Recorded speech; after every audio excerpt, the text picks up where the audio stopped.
Një ngjarje e rëndë që ka tronditur thellë një familje ka ndodhur në fshatin Maxhunaj të Vushtrisë, ku një familje i mitur ka humbur jetën në mënyrë tragjike brenda oborrit të shtëpisë së tij.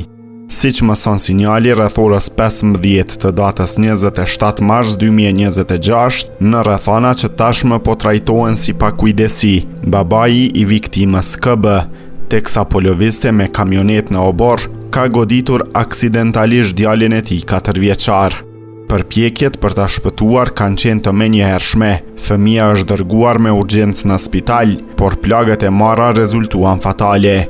Mjeku kujdestar ka konstatuar vdekjen e tij, duke shuar çdo shpresë për mbijetesë. Në vendin e ngjarjes kanë dalë njësitë policore dhe ekipet relevante hetimore, ndërsa Instituti i Mjekësisë Ligjore ka marrë trupin e pajet për obduksion. Ngjarja ka lënë pasoja të rënda emocionale, ku prindrit e fëmijës kanë marrë trajtim mjekësor për shkak të gjendjes së rënduar psikike.